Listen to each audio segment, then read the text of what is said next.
Good evening and hello everyone. Welcome to King's College London's talk at Techfest IIT Bombay. My name is Dolan and I'm the country advisor for Kings in India. At the very outset, I would like to thank IIT Bombay and the organizers of Techfest 2020 for this wonderful opportunity to showcase King's research excellence to you.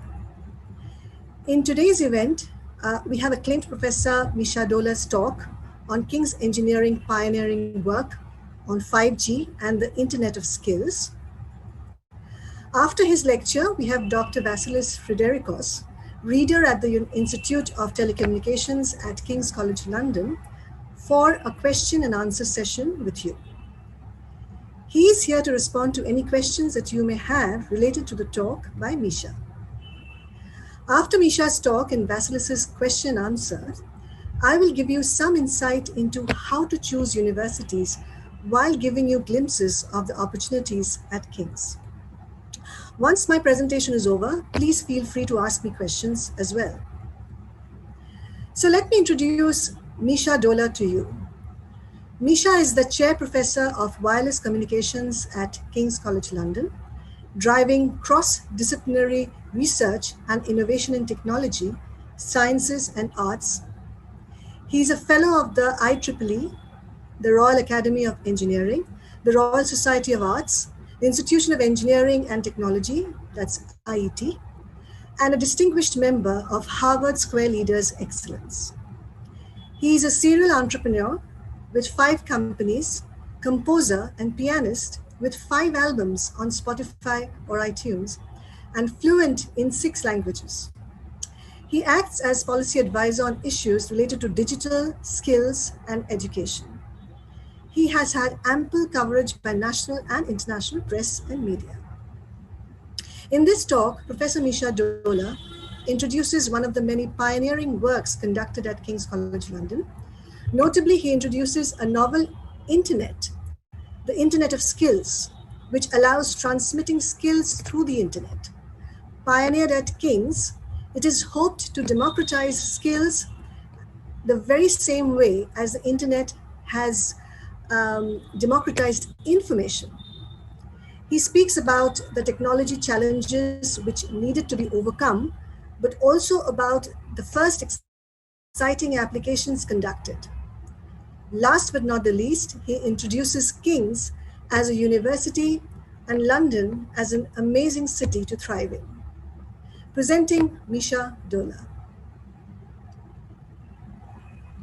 Hello and welcome. Professor Misha Dohler here from the Department of Engineering at King's College London. Now, what do we do academics at King's? We spend a lot of time with our students, teaching them and supervising them on the research projects.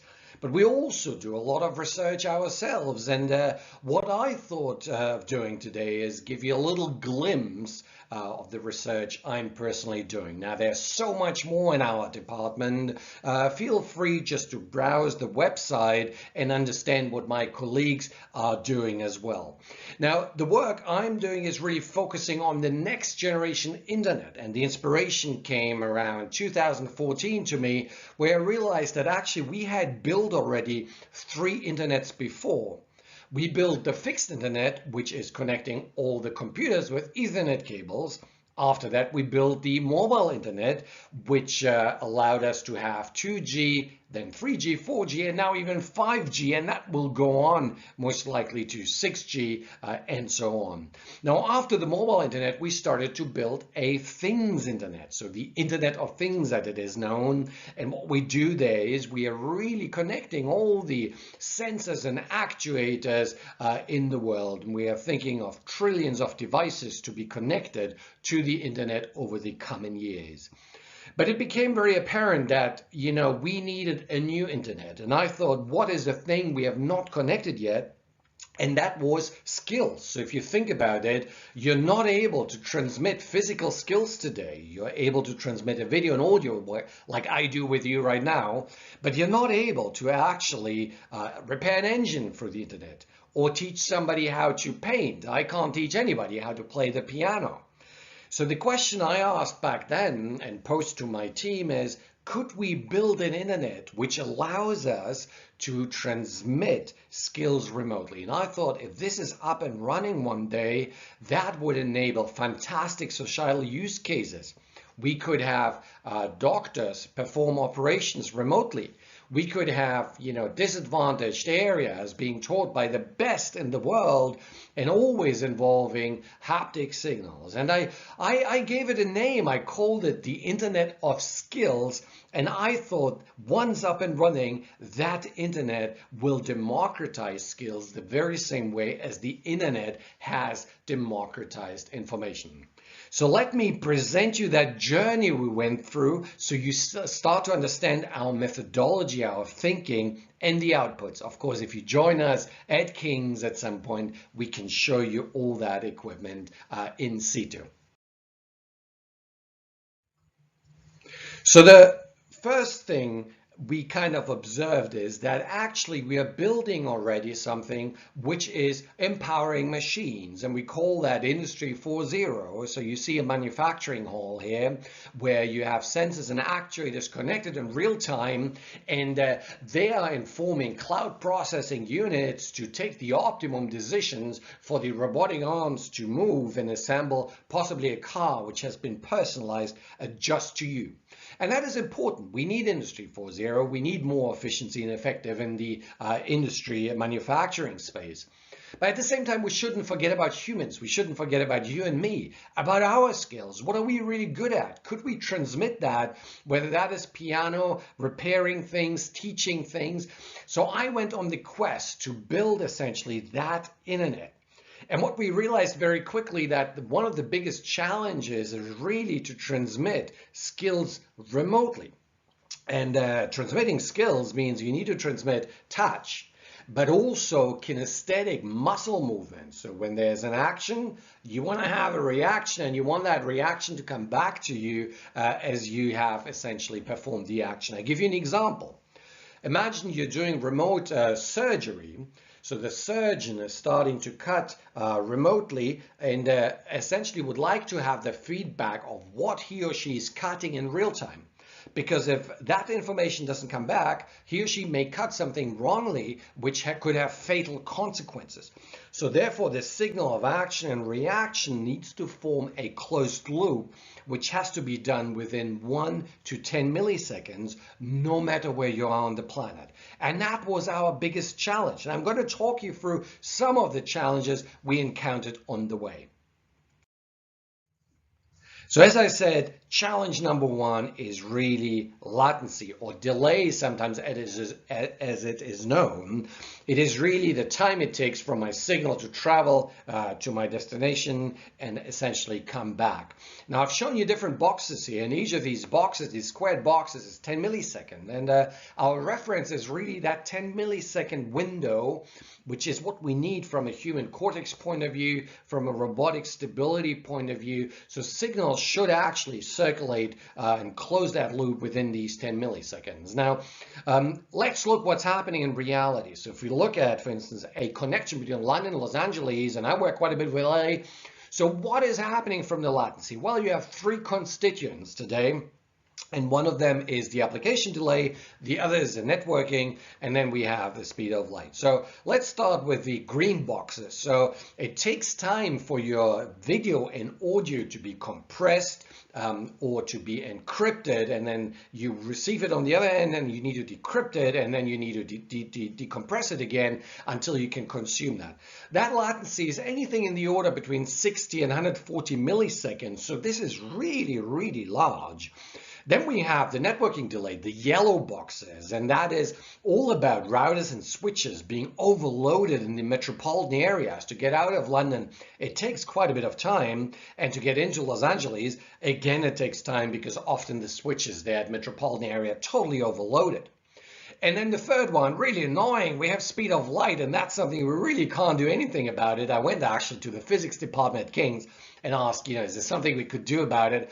It turns out it's a pretty constant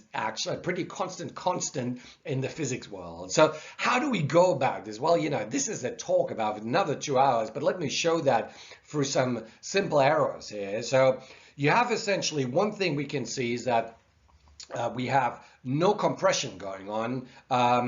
And this is really what helps us with the application delay. So what we do is with the green boxes, we are not compressing at all. So your raw video and audio is being transmitted. Of course, that means that the bandwidth goes really up, but at least the latency goes down. So we do have a trade-off here. How do we deal with the yellow boxes? Well, we introduce 5G and softwarized networking, which allows us to slice, so to create a data path for our packets end-to-end from London to Los Angeles. So when a packet hits a router, the router knows that actually this packet needs to be relayed fairly quickly. And how do we deal with the speed of light? We use artificial intelligence. So we're doing predictions on both ends, both in London and Los Angeles, on how essentially the action and reaction should move and react. And that allows us to stabilize the systems down to a few milliseconds. So now it doesn't matter anymore where you are in the world. We're always able to get this down to these 10 milliseconds. All in prototyping stage, but as you can see, we solved one of the biggest problems, which is latency. Our second problem was artificial intelligence. There's a lot of discussion around AI, and you see that a picture here. This is from a movie which is really dealing a lot with artificial intelligence, where essentially some artificial humans were living among real humans and nobody realized. So what we have realized as a society is that actually we lack a platform of observation to understand what AI is really doing, contributing, whether it's good or bad, but we just don't know. So therefore, the European Union has introduced laws which are embedded and enshrined in this GDPR laws, ensuring that whenever AI is being used, we need to be able to explain how it works. Now, if you use deep neural networks, you can't really do that because you don't know how the neurons connect and why they connect. So therefore, that explanation is very difficult. Fortunately, at King's College London, my colleagues of mine have invented an entirely new AI, which is called explainable AI planning, which allows us to deal with that. So again, we have observed the problem and found a solution and pioneered a new field on the run. Our third challenge is all around robotics. So you see here hard and soft robotics, and we spend a lot of time really dealing with hard robotics over the years. You see a very impressive demonstration here where a robot essentially is almost moving like a human being. But if we really want this human-machine teaming, this internet of skills, we truly need something else, because you don't want to be very close to these hard robotic structures. What we really need is more soft robotics. So colleagues of mine, Ed Kings, have pioneered also and co-pioneered a lot on the soft robotic space, particularly in the context of medical applications, where we need essentially soft robots to move within your body or be close to your body. So therefore, again, we understood there's a problem, and within Kings, we co-pioneered a really important field of soft robotics. Then we put it all together, and we came up actually with a really impressive system, which is now worth millions of pounds. And it is compromised of a lot of constituents, wireless constituents, a lot of fiber, a lot of radio, novel 5G radios. We were the first ones to have an operational 5G system in the United Kingdom. But it also contains a lot of cloud technology, because the very first thing we did in 5G is to decouple hardware from software. So all the magic now happens in software, a bit like with the internet and the computing industry. And therefore, we were able to contribute now through software writing in Python and C and C++. We have also contributed a lot to the policy landscape here. I'm actually on the board of the Ofcom, which is our regulator. We also contributed to many standards, which the contributions were really underpinned by a very strong experimentation. So we have loads of labs to put our theoretical work and our visions into practice, into prototypes, prototypes, which then allows us to speak to industry, which then can take it up and really bring it to production and to scale. So that is really a significant contribution we have done here as a team at King's College London. And now what I want to really do is I want to tell you, what did we actually do with that? What type of applications did we power with that amazing infrastructure? So one thing we really looked at is to what I call give a soul to technology. So as engineers, we're often very entrenched in building boxes and protocols and cables and prototypes, and people around us don't even know what it is for. So what I did very early on is to make sure we actually have a societal meaning. We actually can apply these technologies, and we are really going out to different industry verticals and to different consumer groups. And we asked them, if you had a technology like 5G or the Internet of Skills, would that be useful? What would you do with that? And we engaged with the medical sector, with transport sector, with the arts sector. And on the medical side, we have actually almost single-handedly pioneered that field of remote robotic surgery. The person you see here, the surgeon, is Professor Prokar Dasgupta, who himself is a pioneer in robotic surgery, a colleague of mine at King's College London. And I asked him the very simple question is, could we actually separate him, a surgeon, from the patient and replace that distance with a very powerful Internet of Skills connectivity, including 5G and other means?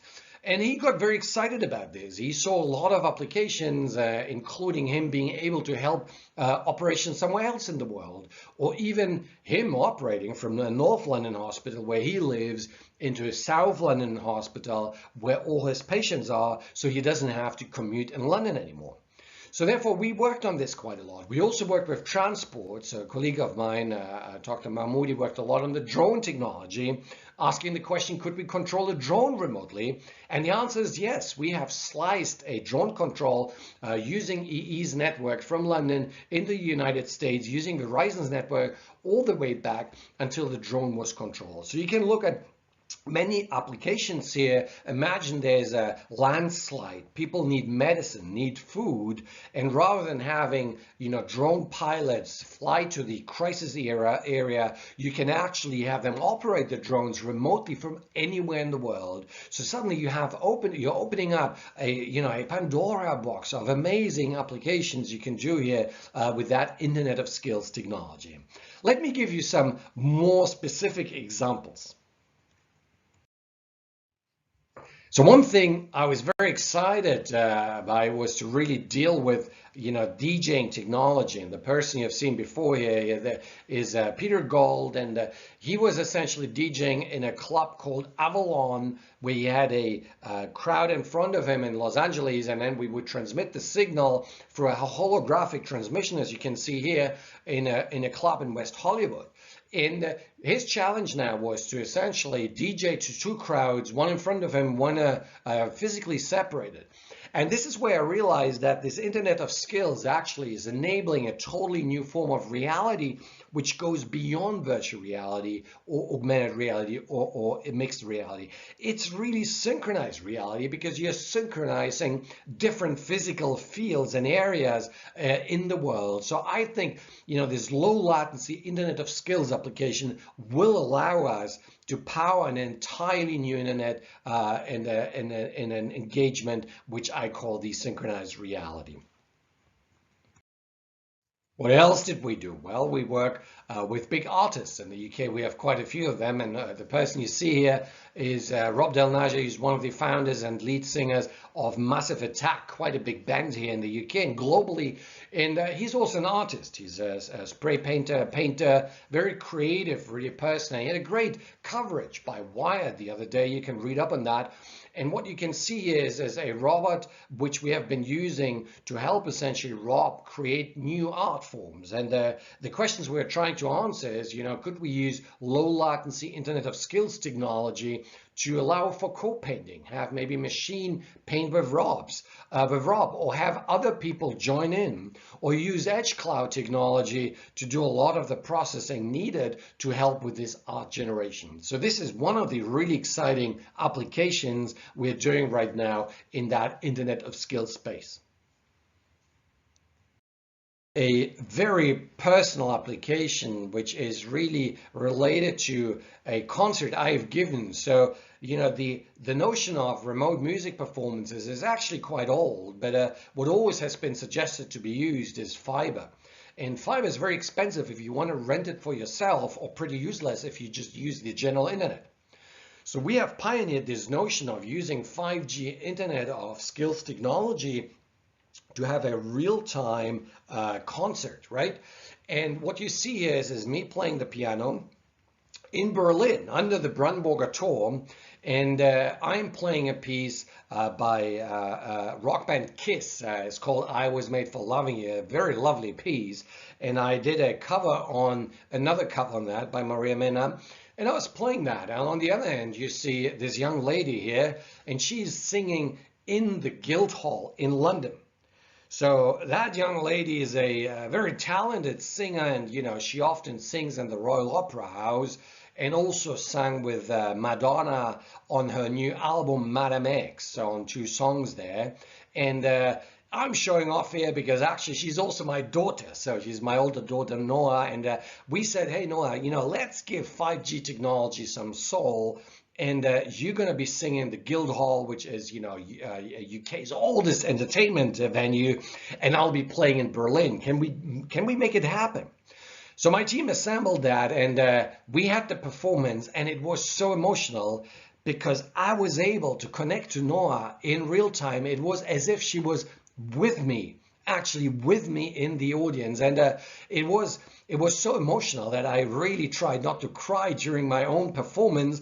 And this kind of immediacy, which you can really get with that Internet of Skills technology, is what I feel will really be the future driven by 5G, the tactile internet and the Internet of Skills. So I think there are very exciting times ahead, so much more to be done really. And we are really looking forward to having you at King's College London, being part of these methodologies, of these design processes, and also helping us designing us new stuff, pioneering new fields. Okay, so I would welcome you to King's on these initiatives.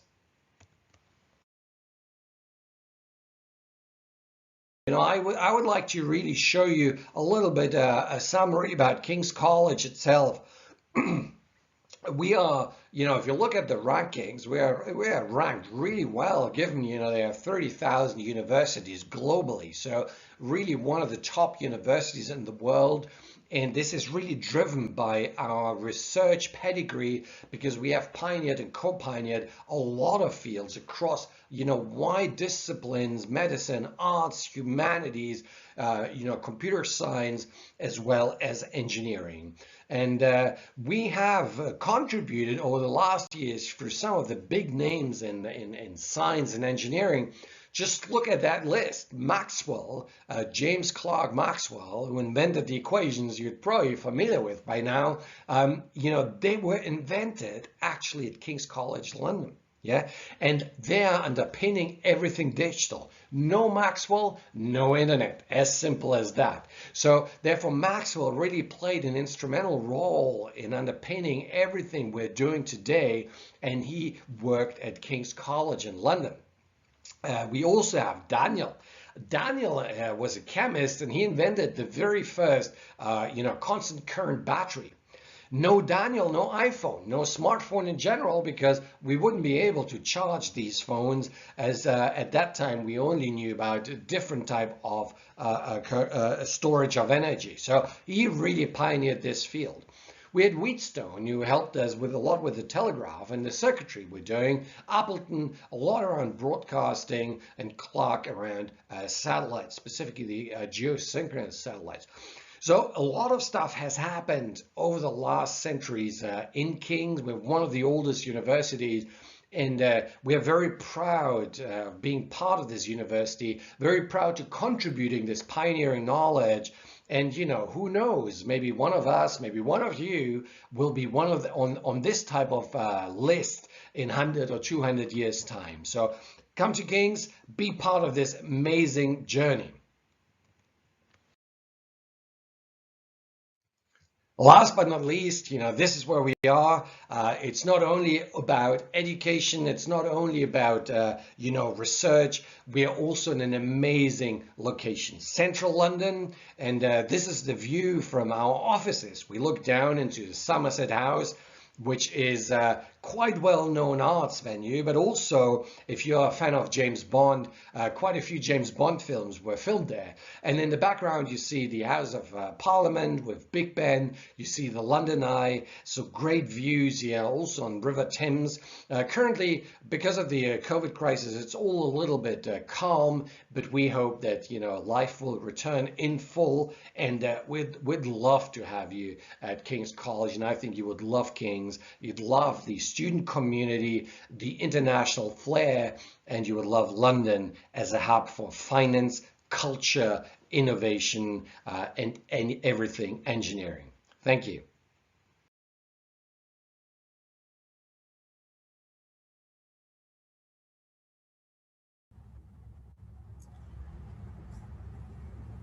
Right, so let's have the Q&A now. But before that, let me introduce Vasilis Federikos to the session. Well, Vasilis, welcome to the session. He's at the Institute of Telecommunications at King's College London. He's a member of IEEE, member of IET, member of the Informs section on telecommunications. He has published more than 170 research papers in flagship IEEE, Elsevier, Springer journals, international conferences, book chapters, including being principal or co-inventor in several patents. Over to you, Vasilis, to respond to some questions from the talk. Okay, thank you so much for your kind introduction. So I can see there are a couple of questions in the comments. Some of them are quite technical in their nature, so actually focusing on some very technical stuff. So let me start a little bit from some more generic ones. I mean, one of the questions was regarding the links with computer science. So I just want to mention that in fact, we were members of the computer science, it's called informatics department. And a few years back, we were together with informatics. Of course, later on, we actually become independent, and there's a growing now, let's say, ecosystem around engineering. So we're part of engineering. So therefore, the extremely strong links with people at informatics who are doing, for example, in areas as Misha mentioned, explainable AI, artificial intelligence, security, and there is a strong also research effort on planning, which is related to AI and robotics. So there is a very, very close, let's say, flow of information between us and informatics, as we were actually one single department, a few years back. So therefore, I just wanted to mention that since there was a question about, kind of the link between the computer science, which is called actually informatics, which is really, it's really computer science. I mean, in continental Europe, computer science departments are commonly called informatics, and computer science is more, let's say, what you see, for example, in US, but the bottom line, it's the same. Now there was a very technical question in some of the stuff presented by Misha regarding the, transferring of skills. Yes, I think correctly one of the people writing in the chat says you need low latency and high bandwidth. It is absolutely correct. That's why, you need a lot of research in that scope area, because really you need to actually blend two different things, which looking into the 5G standardization, they're quite independent. So you need extremely low latency, plus you need a very high bandwidth. So you need to actually create an amalgamation between these two different things.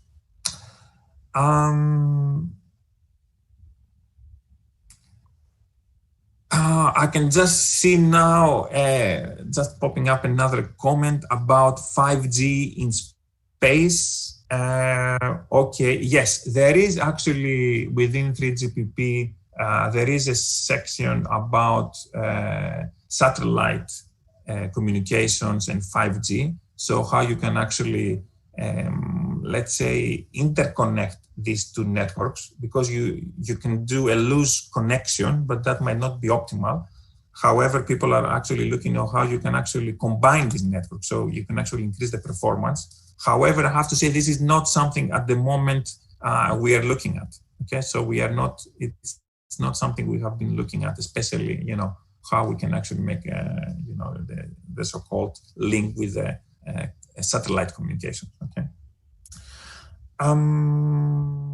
Then there was I think I saw a question about how this technology, I think it's not, it was not implicitly, it was a little bit implicitly mentioned, I think, by MISA, how you can empower higher education, communications. And, of course, we're living in the COVID era where, a lot of things happen online. And this, as I said, this is not something we are actually doing in a kind of an explicit way, but I think the internet skills is, it is kind of an umbrella framework where we can see potentially, a lot of gains into remote-based education, especially, these things of like being able to transfer in a completely synchronous and synchronized manner using AR and, low latency, transferring of skills to remote areas, to different parts where you can actually do really an immersive education. So it's not something we have, explicitly done, but clearly, as you can understand, it's part of this umbrella or framework of what MISA presented. There was a kind of a question about blockchain and how does this relate with 5G and AI.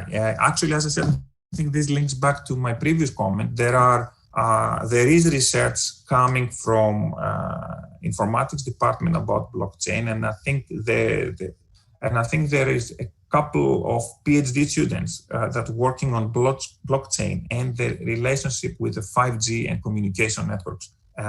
So there is a link. So people are actually interested on blockchain. There is a research going on, and actually they're doing some very, very fundamental research and some applications on blockchain, especially for the financial world. So there is a good link there together with the informatics department. So hopefully I have managed to answer this question where, I think you can find much more information in the, if you visit King's College website. But I just wanted to just highlight here that yes, there is a strong research going on blockchain and communications.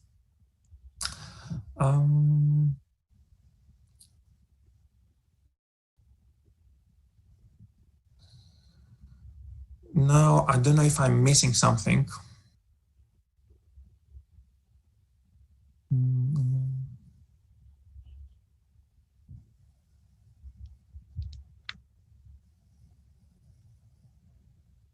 Yes, I think there is just saw a message about very low orbit satellites, which, yeah, I think this is what I said. There is a research going on. There is a research going on about actually a tight integration of satellite communication with 5G core networks. But as I mentioned, this is not something we explicitly, have been focusing on in the center. Okay, but yes, definitely there is some ongoing work on that, on satellite communications. There was some very general question about the effect on the environment on this, on these technologies. I think I will take here the perspective that these technologies can actually help us preserve the environment. Where we can have now in almost real-time observation of the world using IoT technology, something that also been mentioned in the previous presentation by MISA. So we can actually get, an in-depth understanding of how our environment changes and what is happening in different, parts of the world. We can actually deploy sensors and see the effect of, of our human interventions in general to the climate and to the environment as a whole. So therefore, this is not a specific, let's say, research area, if I can say it like that. But of course, developing efficient, highly decentralized IoT devices which can connect, to our 5G networks will allow us to exactly do that, to have a real-time view on our world and the environment. So this is somehow used to be called like smart dust. So what is smart dust is, for example, you can go and throw, thousands of small sensors in an area that you want to monitor, and these sensors will be able to autonomously interconnect, create specific networks, and therefore you will be able to monitor a specific area. And something like that has been done, for example, in North Pole. And this is all due to IoT technology, which is really part of our research. I have just seen now about a question about security and privacy.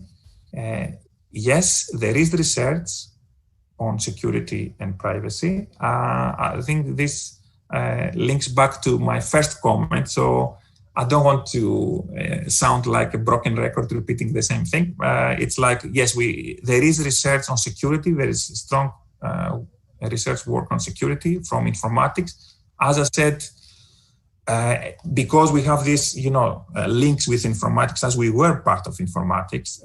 So, you can also tailor your research on 5G or 5G beyond, or 6G, as now people looking at, as Misha said, on security in this new domain of 5G and beyond networks, how these technologies can be secured. So this is actually, the short answer is yes, there is research work on security and privacy.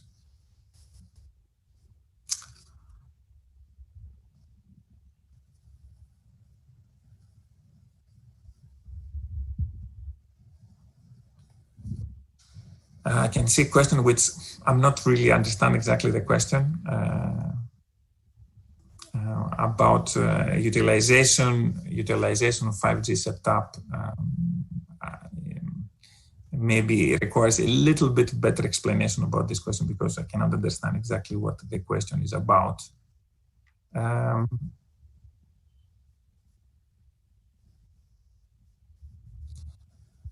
So maybe you can rephrase this question so I can move to the next one, just appear about fiber optics deployment patterns change when 5G is deployed. Okay, that's a very technical question.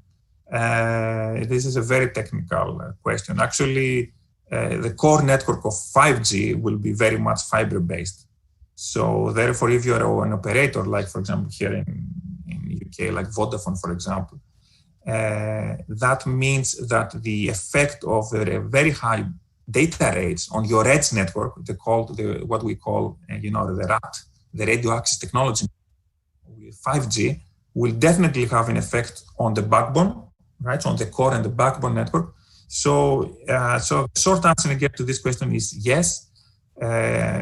Now, big network operators will have to rethink about the core network as well, since they will have to carry more traffic as the traffic increases with the, with the advanced capabilities on the edge.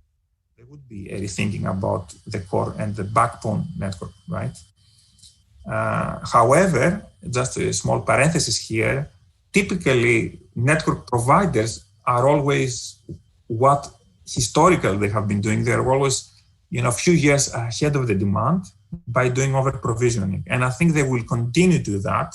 But it seems now that as the 5G speeds, will significantly increase compared to what we have in 4G, we will see some more effort in that domain.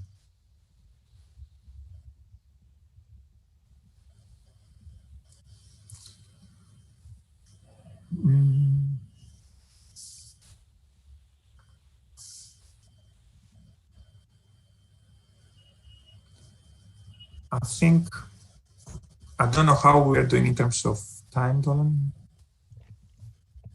Yeah, I'm just checking on the time.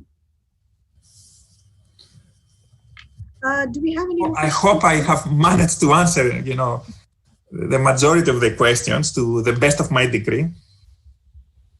So, well, if there aren't any more questions, then maybe we could move on to the next segment. Yeah. Okay, because I cannot see any more questions. Right. Thanks a lot, Vasilis. Thank you so much. Thank you, everybody. Right, and please stay on if there are any further questions when. Okay, yes, absolutely.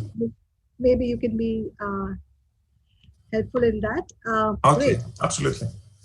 Thank you. So, welcome, Vasilis. And well, fascinating talk, I'm sure, and wonderful Q&A session with Vasilis. So let's move on to the next segment of the event. Let me now give you some insight into how to choose universities and giving you, while giving you glimpses of the opportunities at King's.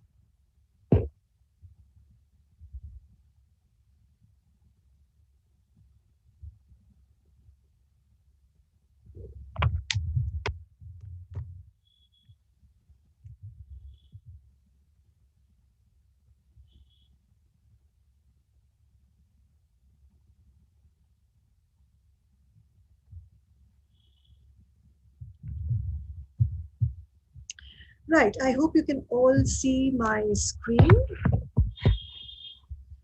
So, well,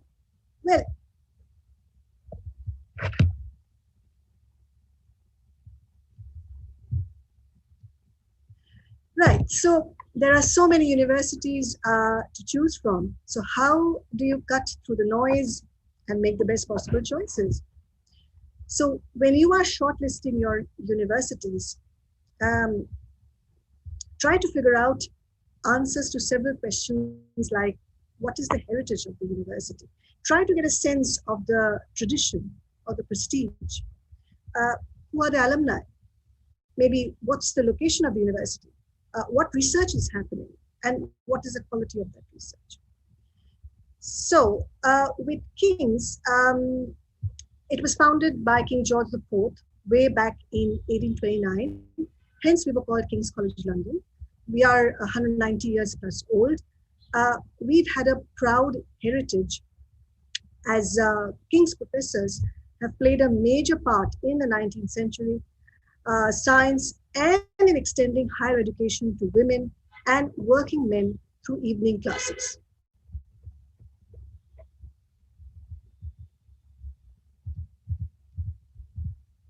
Now, King's has been associated with alumni and academics who have revolutionized our lives. Maurice Wilkins and Rosalind Franklin were part of the team who discovered the structure of the DNA. King's is now associated with 13 Nobel laureates, as this year's Nobel Prize for Medicine has been jointly awarded to King's alumnus Michael Horton for his contribution to the discovery of the hepatitis C virus.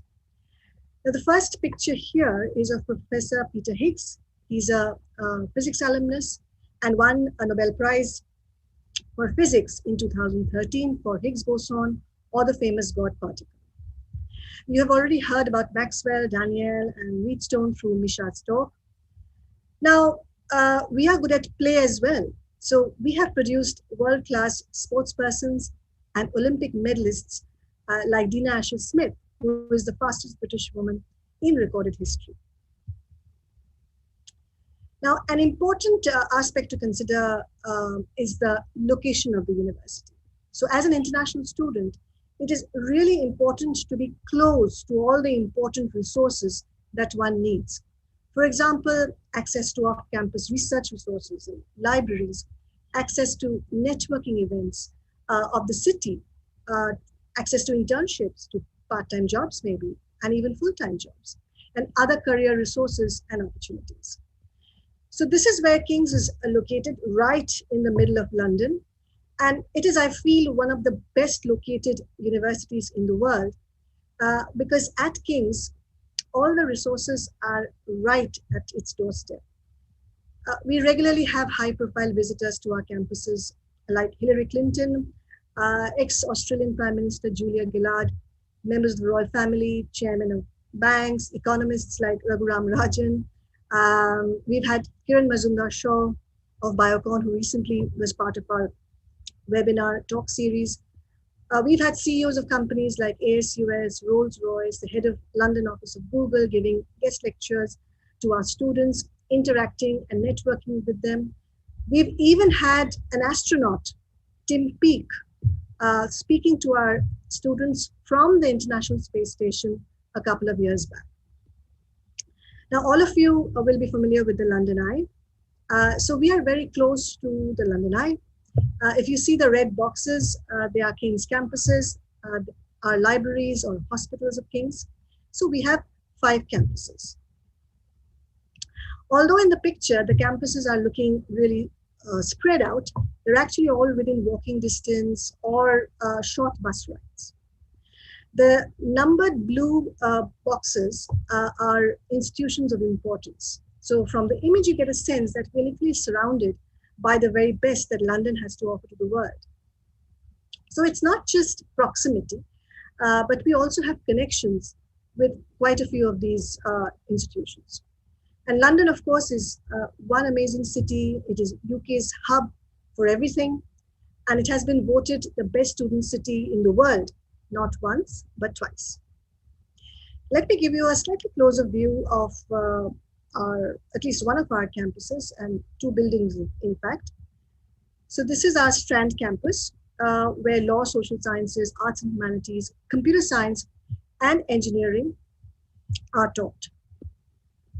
And this is the picture of Bush House. This is the King's Business School, where, of course, our management courses are taught.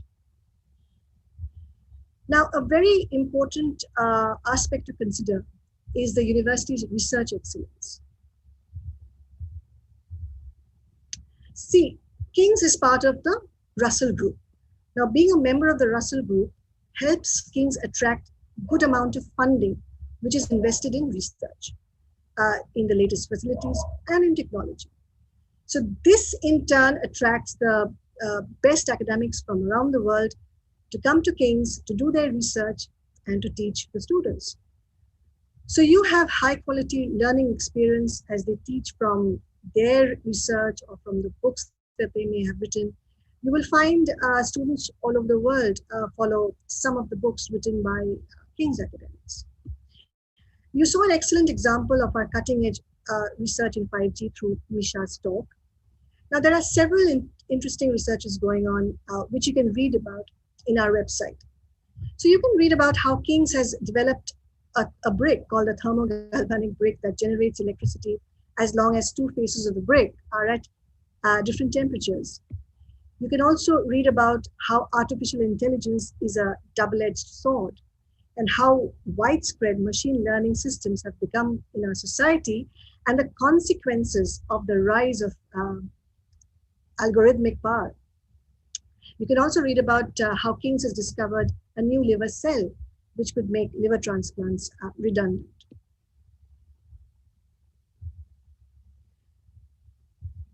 Right, of course, there are further questions to ask. What about rankings? What courses are offered? What kind of career support can you get? And of course, the very practical questions like, well, am I eligible? Are there any funding available? Etc., etc.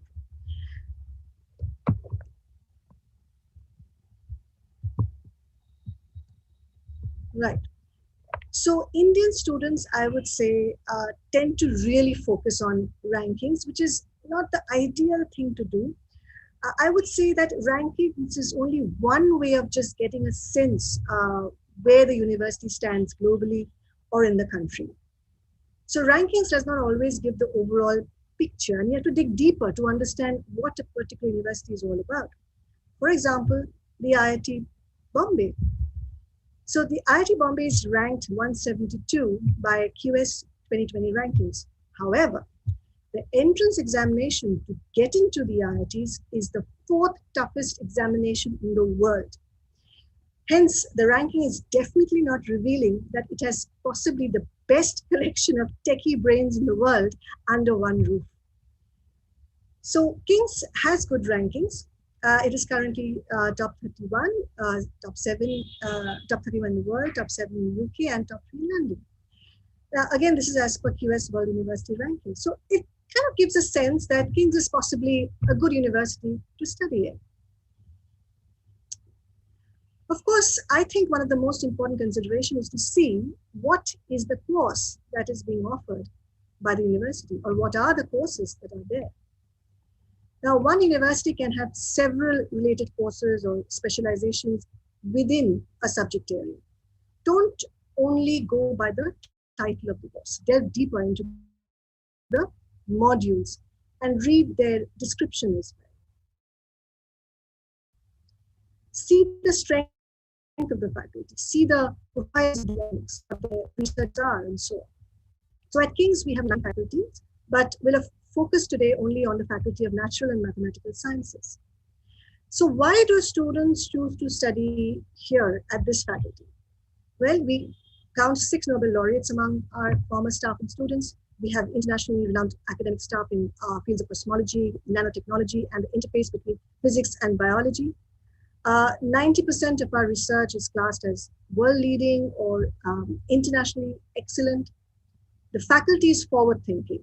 It is committed to promoting the careers of women in science, technology, engineering, and mathematics. And also this faculty encourages staff and alumni to think and act as entrepreneurs. So the faculty prepares you for the future, for jobs that possibly do not exist as yet. Now, because of the central London location, this faculty has close ties with technology, business, and science industries, and very close to major research libraries and leading scientific societies like the Royal Society, the BCS, the Chartered Institute for IT, the Institute of Physics, the Institution of Engineering and Technology, that's the IIT, Institution of Mechanical Engineers, 𝐼MechE, and the London Mathematical Society. The list of courses are on the slide. I really don't have the time to delve much deeper into those, but you can definitely and you should read about all of them in our websites. Our MSc programs are 12 months in duration, which includes an almost 6 months research and dissertation.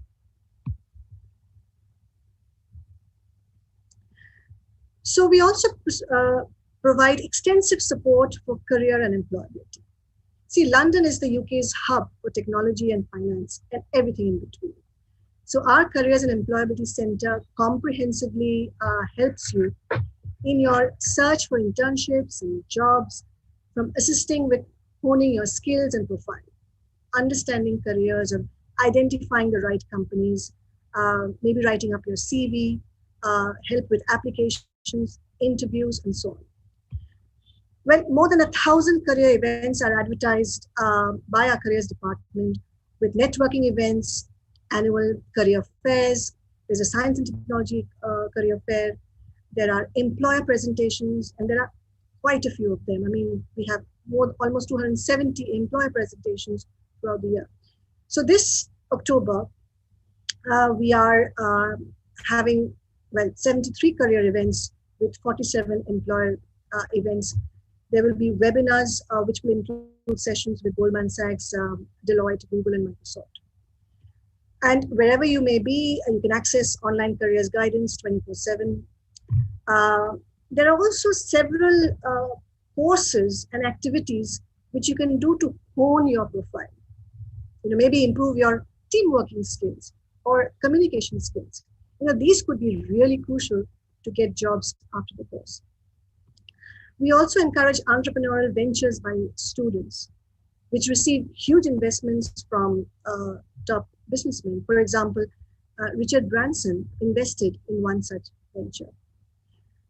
Now, in the UK also, you can now stay on for 2 years, 2 more years after your course is over.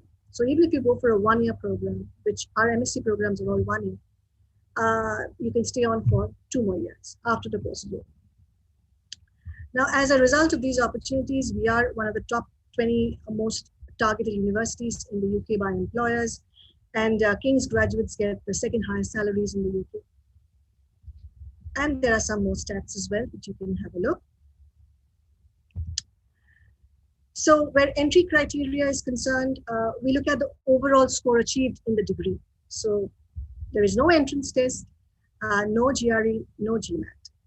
Now, since we consider the IITs as highly prestigious, and because it has a strict marking policy, our requirement from the IITs for our courses in this faculty, in the sciences faculty, it's a CGPA of 7 on 10.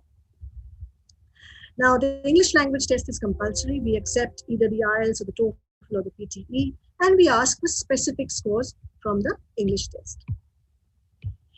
Well, the fees are there, but there could be some variation. Some courses could be having a slightly lower fee. The average fees, I would say, is about £27,900 for a master's course.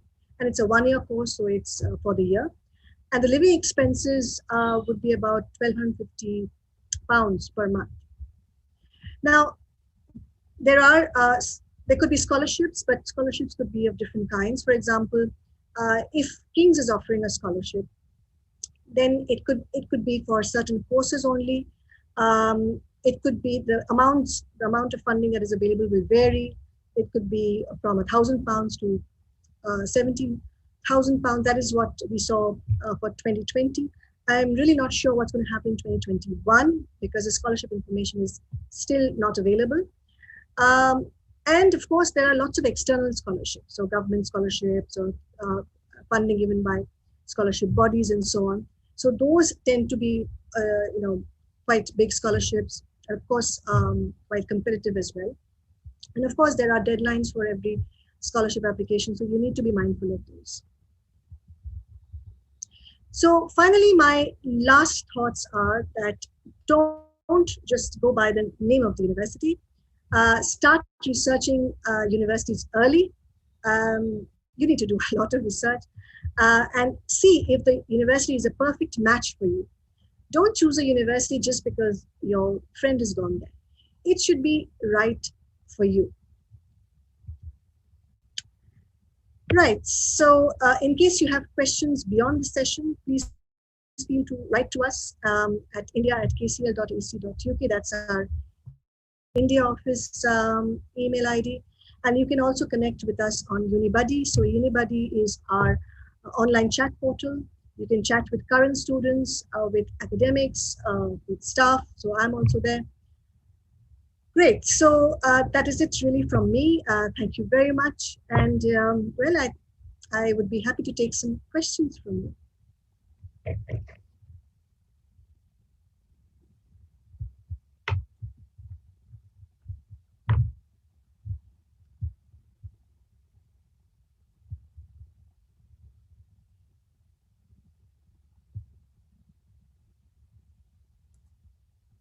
Can I jump in because I have seen a question that I would like to say a few words. Sure, please go ahead, Vasilis. Okay, so there was a question about V2V, and then later there was someone tried to answer, which is I mean, in a sense, is a correct answer, but I think for V2V, V2I, or V2X, as it's called, in order to actually provide, vehicle-to-vehicle communication and vehicle-to-infrastructure communication, the role of 5G is not only that can provide low latency and high bandwidth, higher data rates. I think there is a difference compared to previous generations, that there is a lot of attention on edge computing. So for this type of applications where you need to operate at low latency, right, and you want to run some of your algorithms close to the vehicle, because some decision making is very important there for safety reasons, etc., then edge computing support for 5G is very important. So it's not only about the highest, let's say, frequencies that we operate, millimeter wave, etc., that can provide you high data rate and low latency, but it's also important the architecture perspective from the network that allows you to do efficient edge computations so that you can support, V2V, V2I communications, okay? So I just wanted to mention that. And on that, I have to say that, we do a lot of research on edge computing and, 𝐻𝐶loud, or now it's also called as, cloud, 𝐻𝐶loud computing and fog computing. Okay, so we're doing a lot of research on that, because it's a kind of a paradigm shift compared to what we have been doing before. Okay, so hopefully I try to a little bit shed some light on that question. Thank you. Right. So, so there was a question on the co-curricular activities that King's offers. Yeah. Well, I mean, it's really big at King's. We have about more than 250 societies, and there are 70 sports clubs. So there's a lot to choose from. And all these are student-led and student-organized and all these things. So we have large number of societies, from India Society to Poetry Society to Harry Potter Society to comedy, theater, dance, different kinds of music. I mean, there are societies which you can start. So if there's something that you want to do and it is not there, if you are not offering that, then you can start your own society. You just need 12 to 15 signatures of like-minded students, and you can start a society. And in fact, every year students do start societies, and therefore the number of societies just get bigger and bigger. And it's a great way of kind of learning some new skills, maybe doing some networking, because for example, our business and management society, I mean, these, if you're in the, let's say in the managing committee of any of the societies, really, you can actually talk about it in your CV. You can add it in your CV, because you get to organize things, you get to meet really important people, and you can kind of show varied work experience in your CV, because these are really valued by employers, right? And if you're interested in sports, well, we are quite big on sports. Like I had mentioned that we have produced Olympic medalists. So we have a proper sport infrastructure in place to help the highest performing athletes. But let's say you're interested in cricket, and well, you have to obviously be of a good standard, because the standards are good. And our cricket team practices at the Oval, right? And if you're interested in any other sport, you can be part of the British Sporting Network. You get to play with other universities. You get to represent the university if you're really good at it. So yeah, I mean, lots to choose from. Right. Okay, so there is a question on physiotherapy. So I was a little surprised to see that. Physiotherapy is something that we used to have actually 2 courses in physiotherapy at the master's level. Now we have only 1, and this is not really suitable for those who already have a bachelor's degree in physiotherapy, because the course that we offer is physiotherapy pre-registration, right? So we tend to take students from different disciplines. Okay, in case you have further questions on this, then do write to me at india@kcl.ac.uk, and I'll be happy to guide you further. So there is another question on what is the process to get admission to King's College London, and what are the scholarship opportunities. I think I'll focus on the admission bit. It is really a very simple process. It's a direct application. You have to apply directly through the portal. So you just need a few documents like your degree scores. So we are not really so keen on what you did in your 10th and 12th. We are focused on your degree. So all your mark sheets or transcripts of your degree would be required. So you may be in the final year, right? And you still haven't completed your degree, so that's absolutely fine. So you could be in the pre-final semester and you would like to apply, and that's fine. So whatever transcripts you have or whatever score sheets you have so far of your degree, you can utilize those to put in your application. We require an English test, but that English test can be given even after you submit the application, but it is compulsory. So you will have to write it within a particular deadline. Like I mentioned, we accept either the IELTS or the TOEFL or the PTE with particular scores in there. We require one reference from your professor, from somebody who has taught you in your institution, right? Now those who, if there are any students who have work experience amongst the attendees, then if you have 5 years plus work experience, then we are happy to see a reference from, from your professional space. But however, if it is less than 5 years, then you have to have it from an academic. Yeah, and a personal statement is required. So personal statement is really a one-page essay where you need to write about, why you're interested in the course, your motivation to study that particular course, how this course will help you in your future career aspirations, and whether you are engaged with the subject, inside the classroom as well as outside it. So, what is it that you have studied in the curriculum that may have led you on to wanting to study this particular course, and do you kind of pursue it beyond the curriculum as well, just because you enjoy the subject? So maybe you've done your own research. There are students who have submitted research papers, not because it was required by the curriculum, but because the student enjoyed doing the research. Maybe you have done projects, or maybe internships, or maybe you've done summer schools, or maybe you just follow TED Talks or scientific journals, or I don't know, maybe you write blogs. Anything that tells us that, any activity that tells us that you are engaged with the subject, just because you kind of you're passionate about it, you're interested in it, right? And so it is really important to for the admissions tutor to see that you have researched the course at King's.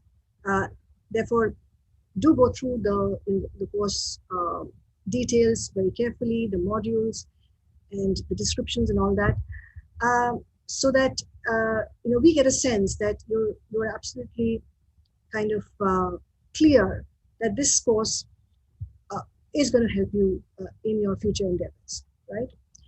So yeah, so that's a one-page short essay. Just we need to know things about you so that we can assess you better, right? And if you want to talk a little bit about your extracurricular activities within that essay, which may or may not be related, but maybe you learn some skills from it, which could be related, yeah? Because sports and other activities also give you so many skills, right? That's about it really. These are essentially all the documents that are required. You just need to upload them, fill up the online form and submit it, right? So that's the application process. Where scholarship opportunities are concerned, I did mention that the King's does offer a few scholarships, but of course it is based on a particular course. I mean, it is course specific, and every year it may not be available for for courses in a particular faculty. We have to wait. Let's say, I think beyond November, the scholarship information starts trickling in, and it can, you have to be a little alert what is on offer by King's. This year till July, there was a scholarship on offer. So therefore the information kind of comes in bits and starts. And yeah, there are external scholarships which you should definitely look at. These are big scholarships. We accept almost every scholarship that is on offer. And if you win multiple scholarships, I think we should be fine with that. That's it really. So this is my input on the applications and scholarships. Right, so do we have any more questions? I can't see any more questions. So if there aren't any further questions, I think we've run over a bit. Right, so since we've run over a bit, I would like to thank you once again. Thank you, IIT Bombay. Thank you, Techfest organizers. Thank you, Prasanna. Thank you, Shubham. And the entire team, I'm sure you worked really hard for this. Thank you so much for attending, everyone. And with that, I wish you a great evening, and I take your leave. And thank you, Basilis, for being with me till the end of the session.